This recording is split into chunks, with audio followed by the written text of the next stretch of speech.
Bonjour la famille, c'est le pasteur Tito pour un épisode spécial du podcast. Est-ce que c'est le podcast? Je ne sais pas si c'est le podcast. C'est pas vraiment le podcast. Ça va sortir aussi en podcast, mais je sais pas où j'en suis. Je suis fatigué, d'accord? La vie est compliquée.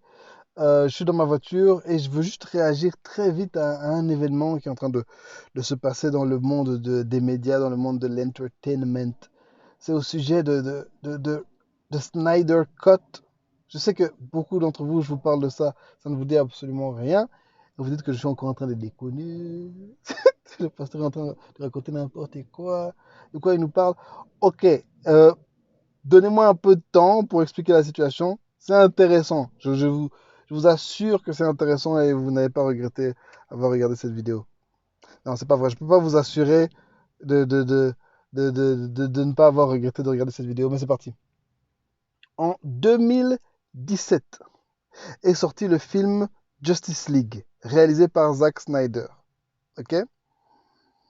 Et depuis la sortie de ce film, les fans n'étaient pas contents. Et il y a une campagne qu'ils ont lancée qui s'appelle Release the Snyder Cut. Et il y a 3 jours maintenant, Zack Snyder, réalisateur du film Justice League, a assuré les fans que en 2021, le Snyder Cut allait sortir. Je vais faire encore un retour en arrière dans le temps pour bien vous expliquer la situation. Encore une fois, pour que vous ne pensiez pas que je suis fou, que je raconte n'importe quoi et que c'est pas intéressant. C'est super intéressant. Donc, Zack Snyder a été engagé par la Warner Bros., la société de production de films à qui appartient DC Comics, la boîte de médias à qui appartiennent les personnages de Superman, Batman, Wonder Woman, la Justice League, Flash, Green Lantern, tout cela, qui est le grand rival historique de Marvel Studios et Marvel Productions. Il a été engagé pour réaliser le film Superman, film qu'on a appelé Man of Steel, que je vous conseille tous de voir. Il est super. Le méchant est vraiment très intéressant et Superman est très intéressant. Okay. Ensuite, il devait faire Superman 2, Man of Steel 2, qui n'est jamais sorti, qui n'a jamais été fait. Parce que finalement, pendant qu'ils étaient en train de produire le film, ils ont préféré faire un film qui s'appelait Batman v Superman, Batman contre Superman, l'aube de la justice, okay, qui était donc le film dans lequel il y avait Batman contre Superman, et c'est le film qui introduisait l'idée d'une ligue de justiciers. Et ensuite, le troisième film était Justice League. Il y a d'autres films qui sont sortis entre-temps, Wonder Woman, Suicide Squad, Suicide. On va pas parler de Suicide et de Wonder Woman, on va parler de Justice League aujourd'hui, mais je vous donne juste le background. Dans ces films, Zack Snyder a introduit sa vision à lui du monde, sa vision à lui de Batman et de Superman, et c'est très intéressant. Au début, j'étais pas un très grand fan. Au début, je trouvais que c'était des films un peu. Il essayait de faire comme comment ça s'appelle, Christopher Nolan avait fait avec la trilogie Batman avec hein, The Batman, The Dark Knight avec le Joker, hein, Batman. Where is the Joker? Là où Batman parle comme ça là, avec Bane et tout ça. Et je sentais qu'il voulait faire comme lui, mais il n'avait pas bien réussi. Il n'était pas aussi brillant que Christopher Nolan. Et c'est vrai, il n'est pas aussi brillant comme réalisateur que Christopher Nolan, mais avec le temps, à force de regarder ces films, je vais dire que je suis tombé follement amoureux de ces films, notamment à cause de mon ami Maurice Johnson, la famille, qui est aussi un méga fan et on s'est beaucoup encouragé. C'est la honte. Ok, je vais vous dire, je dis ce que je veux et je dis que je parle comme je veux. Désolé si c'est trop long. Encore une fois, j'aimerais aller directement mais au vif du sujet, mais je suis très fan de ces films et je suis très passionné par tout ça. Donc je vais un peu m'étirer en longueur et je vous demande pardon pour ça. Ce que j'aime dans ces films, c'est premièrement la musique. Pour la musique, ils ont pris Hans Zimmer, qui est le plus grand compositeur de musique de film qui ait jamais vécu. D'accord. Et je vous mets au défi de me donner un autre nom. Il y a qui? Il y a John Williams, il y a Ennio Morricone, il y a des gens comme ça. D'accord, ils ont fait du bon travail. Personne ne peut tester Hans Zimmer, d'accord? Du point de vue de l'epicness et du point de vue du catalogue, voilà. On va pas avoir cette discussion maintenant. Voilà, donc la musique de Hans Zimmer pour Men of Steel. Allez sur YouTube. Allez, tapez, tapez I Will Find You. Tapez ça. Tapez Flight de Men of Steel. Non. Épique, d'accord? La musique de ces films est épique. On va pas non plus commencer le débat Marvel contre DC. C'est un débat stérile. D'accord, du point de vue des films, au final, Marvel a gagné, on est d'accord. Mais ces trois films-là, il y a quelque chose de. Je vais vous expliquer, vous inquiétez pas. Pasteur est là. Je suis pas là pour raconter n'importe quoi. Je suis pas là pour perdre votre temps, d'accord? Le temps est précieux. On est en confinement ici. Le temps est précieux. On va perdre le temps. On va parler de choses importantes. Laissez-moi le temps d'y arriver. Et là, désolé, je suis un peu fou. La vie est compliquée, la vie est compliquée. Et là, oui, outre la bande son, la chose que j'ai vraiment aimé dans ce film, c'est que il y a un message très fort à l'arrière. Il y a des messages très forts à l'arrière. Je vais faire un petit saut sur Marvel. J'ai pendant longtemps pensé que les films de Marvel n'avaient pas de message, mais un jour j'écoutais un podcast où ils expliquaient que non, en fait, tout Marvel, l'univers de Marvel parle de la paternité. C'est beaucoup au sujet d'enfants qui ont perdu leur père, ou qui ont une relation difficile avec leur père et qui essaient de faire mieux. Donc Thor avec son père, Tony Stark avec son père, Hulk avec son père. En fait, voilà, c'est vraiment beaucoup c'est des films qui nous enseignent beaucoup sur le message de la paternité. Donc voilà, Marvel aussi, un message, mais on va revenir sur Marvel après. Marvel, je t'ai pas oublié, vous allez voir Marvel. De quoi on parle? Ah oui, ah oui, c'est ce qu'on appelle aussi, on appelle ça le Snyderverse, hein, l'univers Snyder, on appelle ça aussi le DCEU, le DC, DC Extended Universe. Mais moi, je parle en particulier de ces trois films de Zack Snyder, réalisés eux-mêmes par Zack Snyder, c'est Men of Steel, euh, BVS et Justice League. Il y a des messages très forts dans ces films. Euh, des messages au sujet de la justice, des messages au sujet de la liberté, au sujet de l'espoir. Man of Steel nous place Superman dans un monde réaliste, dans lequel, ben, un monde désenchanté, dans lequel il n'y a plus de super-héros, dans lequel il y a pas beaucoup d'espoir. Et lui est censé être cet homme plein d'espoir qui vient nous apporter l'espoir. Et les gens n'ont pas spécialement envie de recevoir cet espoir et ils n'ont pas envie spécialement de l'accepter, mais lui, il veut quand même se battre pour la justice. Et outre ces messages très forts, ce que j'aime vraiment dans DC, déjà dans les BD, mais aussi dans ces films, c'est qu'il y a des valeurs judéo-chrétiennes et des valeurs christiques très fortes qui sont impliquées dans ces films. Superman est une image de Christ. C'est le fils qui est descendu, le seul fils unique qui est descendu sur Terre pour sauver les humains et qui donne sa vie. Dans Wonder Woman, à la fin de Wonder Woman, Wonder Woman est là pour se battre contre Ares, le dieu de la guerre, et pour sauver l'humanité. À un moment, à la fin du film, elle réalise que elle arrête Ares, mais les humains se battent quand même. Ils veulent quand même faire la guerre parce qu'ils sont mauvais. Et là, elle a le choix de les laisser tomber, mais elle dit non, non, non, non, je vais me battre pour l'humanité, je vais sauver l'humanité. Et ça, encore une fois, c'est très christique. Faut pas se mentir, hein. Toutes ces sociétés DC, Warner Bros, c'est Babylone, hein. C'est l'enfer aussi. Et c'est pas des chrétiens qui gèrent ces sociétés.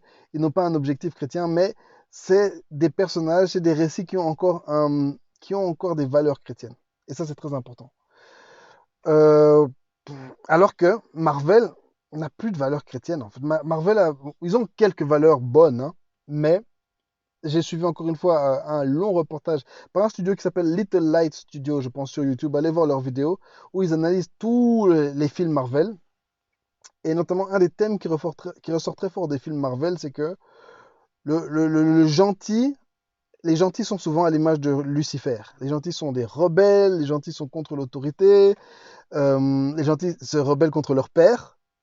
Et les méchants, les Thanos, les Ultron, des gens comme ça, ils ont cette image de père qui vient du ciel pour apporter la grâce. Thanos parle toujours de je vais apporter la grâce, je vais apporter la justice, la paix, je vais apporter le salut, je viens vous sauver. Comme Dieu parlerait en fait. Et nous, les humains, on doit rejeter Dieu et s'allier avec ces images de Lucifer, ces images de Lucifer pour notre bien. Et ça, c'est trop diabolique. Or, dans ces films de DC Comics, dans ce Man of Steel, dans ce BVS et dans ce Justice League, il y a un message chrétien très fort qui est passé. Dans BVS, par exemple, Lex Luthor a cette discussion c'est avec Batman. En tout cas, il a une discussion dans laquelle il dit, un discours dans lequel il dit, soit Dieu n'est pas infiniment bon. En fait, c'est une discussion classique. J'en ai parlé dans mon podcast sur défendre la foi par des arguments rationnels.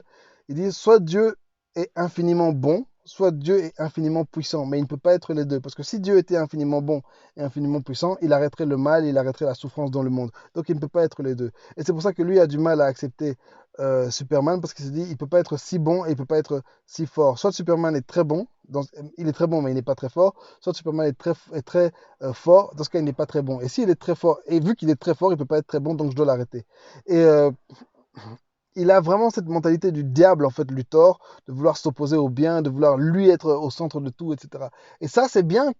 Allez, c'est important dans notre société qu'on ait des films, on ait des médias qui proposent aux gens, qui proposent aux enfants notamment, des messages dans lesquels les méchants sont méchants et les gentils sont gentils, en accordance avec les valeurs de la Bible. Et c'est pour ça que ces films-là sont très importants pour moi. Maintenant, ce qui s'est passé, c'est que BVS, Batman v Superman, déjà Man of Steel, mais BVS encore plus, étaient des films qui avaient un ton très, très, très, très, très sombre. C'est des films très dark, même du point de vue de l'image, c'est très, très, très dark. Batman tue des gens dans ce film. C'est le vieux Batman, en fait, dans ce film. Batman qui est aigri, on a déjà tué Robin. Batman n'a plus foi dans le monde, il n'a même plus foi dans le travail qu'il fait. Donc, c'est vraiment un Batman très aigri. Mais, soit dit en passant, dans Justice League, on montre que Batman regrette ce qu'il a fait parce qu'il a retrouvé l'espoir grâce à Superman et il veut maintenant, il veut se faire racheter pour le mal qu'il a fait.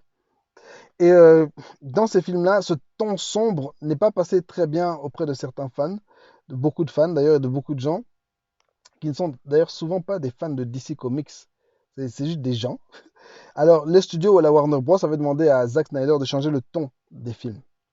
Mais si j'ai bien compris, il ne l'a pas tellement fait. Il l'a fait un peu, mais pas tellement. Le truc, c'est que au milieu du tournage de Justice League, la fille de Zack Snyder s'est suicidée. Alors là, on l'a remplacé. À un moment, il a forcé, mais ensuite, les studios l'ont remplacé. Ils ont fait sortir Zack Snyder de ce film. Ils ont fait entrer Joss Whedon, qui est le réalisateur de Avengers. Oui, vous avez bien compris. Ils ont fait venir le réalisateur de Avengers, qui est le grand film de la saga des rivaux, et ils l'ont fait venir dans Justice League pour terminer le film. Donc, Joss Whedon a terminé Justice League à la place de Zack Snyder. Le truc, c'est que une fois qu'il est arrivé, il n'a pas juste terminé. Il était venu dans ce film avec un agenda de la part des studios pour rendre le film beaucoup plus fun. Et donc, on se retrouve avec un film qui est à la fois mutant. Donc, on sent un peu de Zack Snyder, mais on sent aussi de Joss Whedon qui est très dans la blague, très dans l'humour, très dans le fait de casser la tension. Et on sent aussi que c'est un film qui est un peu fun, mais pas trop fun, mais un peu bizarre. Et surtout, c'est un film qui est vraiment sans idéologie. Il n'y a pas vraiment d'idéologie. Alors qu'on avait l'habitude de ces films pleins de l'idéologie chrétienne, Justice League est très mais. Et on s'attendait, nous les fans, parce que je suis vraiment un fan de ce Snyderverse, de ces deux premiers films, de BVS, que beaucoup de gens ont détesté, mais je suis un grand fan de ces films. On s'attendait à une grande finale pour la saga, du point de vue de l'idéologie, encore une fois, que l'idéologie qui est enseignée dans ces films arrive à une conclusion. Et on l'a pas eu. On a eu un film vraiment. C'est du carton, quoi. C'est du produit blanc, c'est du. Hein, c'est pas du joli. Alors, depuis que Justice League est sorti, les fans ont lancé cette campagne Release the Snyder Cut, libérer la version de Snyder de ce film. Il y a même des fans qui ont été jusqu'à payer un panneau d'annonce, panneau publicitaire sur Times Square avec Release the Snyder Cut pour mettre vraiment la pression au studio. Ils ont mis la pression au studio, il y avait une pétition que j'ai signée. Moi, je signe pas les pétitions pour le Darfour, etc. Mais pour le Snyder Cut, j'ai signé la pétition. C'est le genre de pasteur que je suis. Non, c'est parce que là, je sentais vraiment que c'est une pétition qui était adressée à un studio et qui avait du sens et que cette pétition pouvait avoir un effet. Et effectivement, le Snyder Cut va être libéré. La chaîne HBO a racheté le film et ils vont sortir le Snyder Cut en 2021. Tout ça pour vous dire que deux choses. Premièrement, nous, le public, on a toujours un pouvoir de persuasion. Si notre voix est assez forte, si on se fait entendre, les gens qui ont de l'argent, les gens qui sont au pouvoir parce qu'ils ne sont pas idiots, si on leur dit on est beaucoup à vouloir de tels trucs, ils vont le faire. Quand l'homme qui se déguise en femme, le noir là, il a un studio, il se déguise en femme, c'est une vieille, oh, venez manger. Madea, comment il s'appelle-t-il? Tyler Perry. Quand Tyler Perry a commencé à faire des films chrétiens, les studios ne voulaient pas de lui. Ils étaient là, mais c'est quoi ces films de noirs avec des valeurs chrétiennes? Personne ne veut de ça. Et pourtant, le public était au rendez-vous. Et une fois que lui a commencé et qu'il a réussi, bah maintenant les studios font des films avec des valeurs chrétiennes, les Think Like a Man, des trucs comme ça. Parce qu'il a commencé et que le public était là, alors les studios ont répondu. Maintenant que les fans ont été là pour soutenir ce film de Justice League et la Snyder Cut, les studios ont réalisé que les gens veulent de ça, bah, ils vont le faire. Alors si on fait du bruit et qu'on se fait entendre, nous, chrétiens, nous qui voulons certaines bonnes valeurs pour la société, notamment dans les dessins animés, etc., si on se réunit et on fait du bruit, les studios vont produire du contenu de qualité. Parce que, je suis désolé, Netflix, c'est dégueulasse. Netflix, c'est diabolique. Netflix, je ne sais pas si c'est Satan lui-même qui leur donne les idées, mais Netflix, on ne devrait pas donner ça aux enfants. Disney, c'est diabolique. Marvel, diabolique. C'est des enfants des Satan. On ne devrait pas donner ça aux enfants. On doit faire du bruit pour que les studios produisent des choses de qualité, un peu chrétiennes. Franchement, c'est des païens, c'est des gens, ils sont dans la sorcellerie. C'est pas des enfants de Dieu. Ils vont pas produire des choses chrétiennes, vraiment chrétiens. Mais on peut faire du bruit pour qu'il y ait certaines valeurs au moins qui soient véhiculées et certaines valeurs ne soient pas véhiculées. Alors, fortifions-nous et continuons à nous réunir. Continuons aussi à produire du contenu. Il faut qu'on crée des studios d'animation chrétienne pour les enfants. Moi, mon fils, on n'a pas la télé vraiment à la maison, on n'a pas la télédistribution parce que mon fils ne regarde que les trucs chrétiens. Superbook, allez voir Superbook sur YouTube. C'est très bien. C'est très bien. Même pour nous les adultes, c'est très bien. Super intéressant. Produit par CBN, chaîne chrétienne. Produisons du contenu chrétien. Release the Snyder Cut. Snyder, c'est un juif. Hein, et voilà, il y a des choses mauvaises comme dans tous les films, mais il y a des valeurs fondamentalement chrétiennes dans ces films. Et je suis très content. Je suis très content. J'attends 2021. Enfin un peu d'espoir. Ouais, 2021 déjà sonne comme une bonne année. 2020 nous a roulé. On a eu les tempêtes. En Belgique, c'était les tempêtes, le vent. Pendant des semaines, les tempêtes, tu sens, tempêtes, ne sortez pas, on ferme les parcs, les tempêtes. On a eu la Troisième Guerre mondiale. La Troisième Guerre mondiale était effrayante, sauf si tu étais sur Twitter. Vous les gens de Twitter, vous savez très bien, vous étiez là. La Troisième Guerre mondiale, c'était le meilleur moment de l'année, c'était trop fun. C'était le meilleur arc de Twitter depuis la création de Twitter. C'était trop bien la Troisième Guerre mondiale. On a eu quoi? Et puis on a eu Ebola. C'est quoi la maladie maintenant? Coronavirus. Des choses comme ça. C'est quoi ça? C'est quoi ça là? Mais on est là. Dieu est là. L'espoir est là. Et The Snyder Cut va sortir. Je crois qu'il se peut que je vous casse encore la tête avec cette histoire de Snyder Cut. Parce que ça fait, ça fait 3 ans que Justice League est sorti. Ça fait 3 ans qu'on milite. Moi et les miens, nous militons. Les miens. Moi et les miens, nous militons pour que ce film sorte. Cette version du film sorte. Et ça fait quoi, 10 ans, je sais pas, 7 ans que Men of Steel est sorti. Et on s'attend à la fin de cette histoire. Et on veut la voir. On veut voir Green Lantern. Hein. On veut voir Darkseid. Là, je parle pour mes fans de DC. Vous savez de quoi je parle. Vous savez qu'on peut faire mieux que ça, que ce qu'on nous a donné là. On peut faire mieux. On peut faire mieux. Release the Snyder Cut. C'est tout ce que je voulais dire aujourd'hui. Likez, abonnez-vous, partagez. Si ce format de vidéo vous intéresse, dites-le moi dans les commentaires. Si je dois fermer ma bouche, commentez sur mon pasteur, ferme ta bouche. Ah, je crois que j'ai plus rien à dire. J'ai encore des trucs à dire, mais je suis fatigué. Regardez comment je transpire. Là. Il fait chaud aujourd'hui. Je suis dans la voiture, j'ai chaud. Je vais récupérer mon fils. Je vous aime très fort, les fans. Merci pour tous les messages d'encouragement, pour tout ce que vous faites pour moi. Voilà quoi. Je suis en train de bosser aussi sur le retour de Lita Bible. Je sais pas comment ça va revenir, mais Lita Bible va revenir parce que Lita Bible doit revenir. Lita Bible, c'est la base. Ah oui, au fait, autre nouvelle super intéressante. Joe Rogan, le gars qui a le plus grand podcast au monde, enfin le podcast le plus suivi au monde, des millions de views chaque jour, vient de vendre son podcast à Spotify en exclusivité pour 100 millions de dollars. 100 millions de dollars, son podcast sera seulement sur Spotify. Spotify, je suis là. Hein, Spotify, regardez-moi. Hein? Spotify, mon PayPal est vide. J'ai besoin de vous regarder. J'ai un bon podcast, je vous vends ça, on va Spotify ensemble. Non, plus sérieusement, tout ça pour dire, j'encourage encore tous les créateurs de contenu. Accrochons-nous, travaillons, il y a des opportunités encore qui sont là pour nous. Il y a des opportunités qui sont là pour vous, pour montrer votre créativité, pour exposer ce que vous faites, mais surtout pour annoncer l'évangile, parler de Jésus. Et je parlais de valeurs chrétiennes dans les médias, etc. C'est tellement important. Le monde souffre. Et nous, on a l'espoir, nous, on a la Bible, on a la parole, on a la vérité. On a Jésus qui est là pour donner de l'amour aux gens, pour donner de l'espoir aux gens, pour donner de la vie aux gens, de la puissance aux gens. Pourquoi est-ce qu'on ne le partagerait pas? Alors, militons. Il y a encore des bonnes choses à donner dans cette société. Je vous aime très fort. Vous me manquez. Pour tout vous dire, je suis en train de commencer à planifier, d'organiser des événements, des questions-réponses avec le pasteur. Je vais peut-être faire des trucs comme ça en live. Moi, je voulais faire ça dans une salle, ouais. Avoir un musicien qui vient, qui chante, bonne atmosphère. On boit un peu de thé. Et puis, on discute ensemble autour de la parole de Dieu. On crache le feu. Après le corona, on va peut-être faire ça, hein. Vous, vous êtes OP. Dites-moi si vous êtes OP. Dites dans les commentaires, je suis OP. Je commence à être un peu sur Instagram, mais je vais pas trop. Je sais pas, je vais trouver un gestionnaire de compte pour mon Instagram parce que Instagram, c'est dégueulasse. J'ai essayé TikTok. TikTok, c'est dégueulasse. Des choses où les gens sont seulement nus. Et puis ils disent qu'ils sont mannequins. C'est pas mannequin, c'est stripteaser. Je dois arrêter cette vidéo, je n'ai plus rien à dire. Bye! J'ai encore des choses à dire. Non, j'ai plus rien à dire. Bye! Je vous aime. Bye, bisous.